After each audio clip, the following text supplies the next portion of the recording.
What's up, everyone? In this video, I'm going to bring forth some evidence, well, I shouldn't say evidence, but more like clues regarding the new modular Xbox console rumor that I leaked out recently.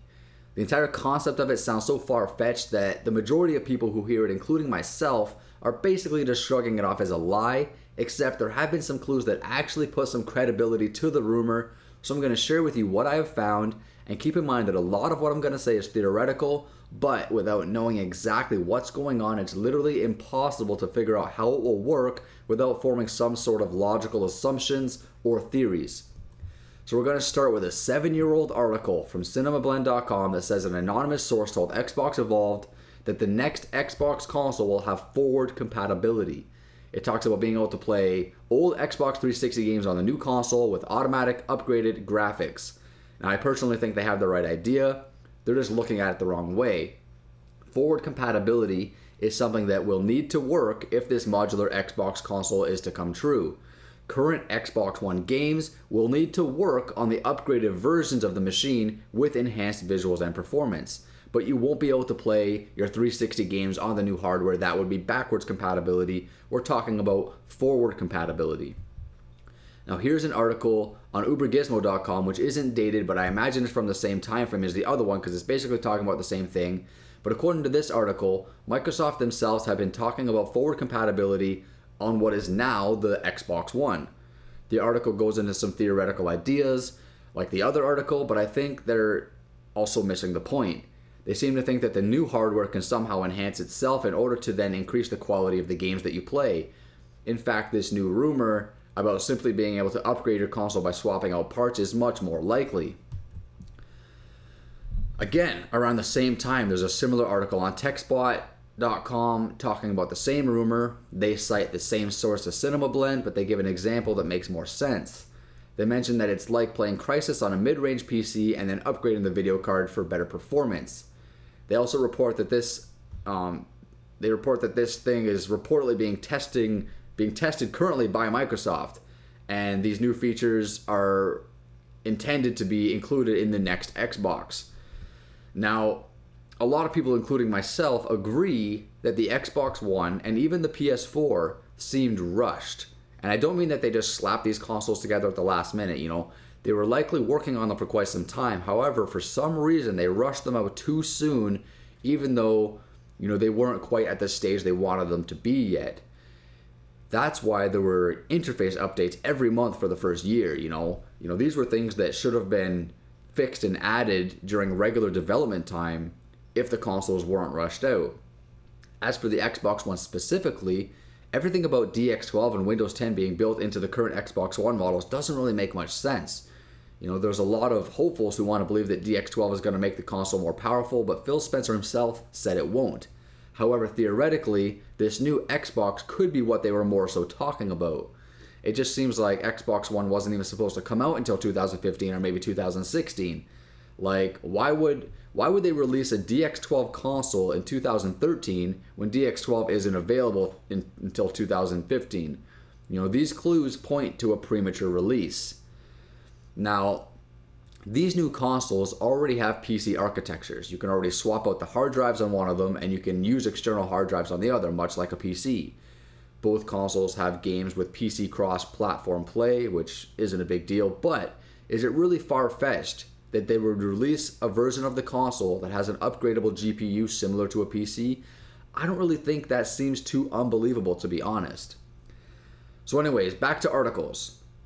There's this Forbes article from February of this year which talked about Netflix's CPO Neil Hunt, who's basically in charge of the business relations that Netflix has with its partners, and apparently he claimed that Sony promised Netflix that a 4K capable version of the PS4 was coming soon, and the article later expanded to be both the PS4 and the Xbox One. He said that the companies will do a 2-year upgrade that will add 4K technology capable to run Netflix video in 4K.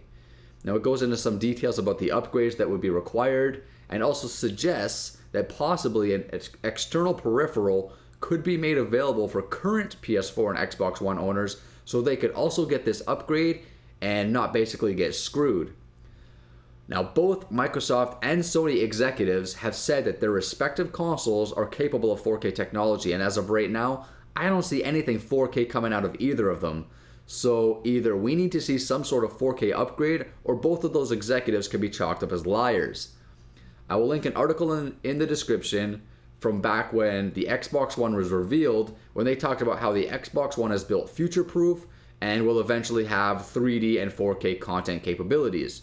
I'll also link an article that has a quote from Shuhei Yoshida claiming that the PS4 supports 4K video output for photos and videos. Then you have my sources rumor, okay? Now my sources gained credibility over the Fallout 4 announcement trailer. I've looked all over and I couldn't find any blogs or videos or articles that had the information that she provided, so it proves that she has some sort of links to the inside. When she told me about the Xbox, I thought it was crazy, but she had no problem naming the person who said it, as well as the position in the company that he worked at. And to do my due diligence, I looked him up and what she said was accurate. And the last clue is most recently the leaks regarding the new 1TB Xbox One console. This could perhaps very well be the new console that my source leaked to me, except the Amazon listing doesn't state that it has an upgradable GPU. So putting all of these clues together, I find that there's a pretty compelling amount of evidence that puts some credibility to the rumor. So just to recap, number one, you got rumors of compatibility from 7 years ago while the Xbox One was in development. Number two, you got Microsoft and Sony both making statements that their console are capable of some sort of 4K technology. Number three, both consoles seem to be released with unpolished interfaces and an already outdated hardware. Number four, the consoles are already very similar to PCs as far as architecture, so it doesn't seem that far-fetched to enable upgrading components similar to PCs. Number five, Netflix executives claim that Sony promised new hardware revisions that will handle 4K video streaming and predicts that will come around the 2-year mark. Number six, we're just about at 2 years and it was just leaked that Microsoft does in fact have a new console coming, which we know the hard drive has been upgraded from current models.